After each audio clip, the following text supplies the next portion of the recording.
Hi, I'm Peter Forsgren, current president of the Fairport School District Board of Education. And I'm Erica Valles-Pacer, and I am the current vice president of the Fairport School District Board of Education. I'm relatively new. I'm sure some of you know me from being in the community, but before I became a board member, I really wasn't clear on all of the different aspects of being on the board. So over the next few months, we wanted to introduce our board members and provide a little information on what a school board does and doesn't do.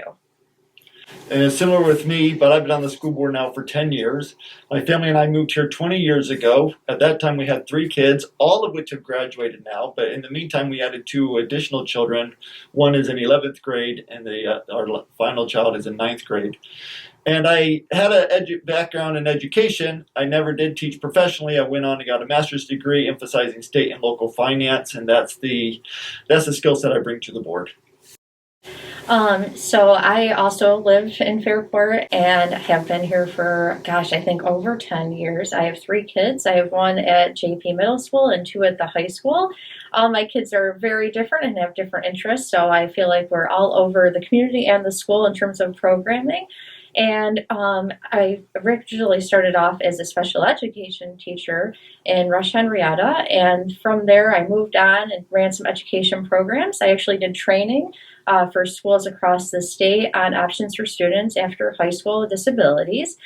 You might recognize me from being on the CSE meetings. I was a parent rep for a few years before I joined the board, and I currently work for an organization called National APSE, and our goal is to develop policy, advocacy, and I do training around finding jobs for people with disabilities within the community in an integrated setting. So that's where I come from. So she brings great skill set to the board, as all the board members do, and we look forward to introducing them to you. But in terms of what we do, it can be summarized into 4 main areas. First, we set the vision and mission and try to exemplify that as a board. We then set policies that support that vision and mission. We set budget priorities and allocate the resources so throughout the year we're able to indeed continue in fulfilling that mission and vision. And finally, we hire a superintendent and evaluate him on an annual basis in terms of how is he making progress towards our vision, mission, and goals. If you want more information on the vision, the mission, there's lots of information on the Fairport School District website. There's also a Facebook page and other social media outlets. I'm sure you've seen stuff in the past.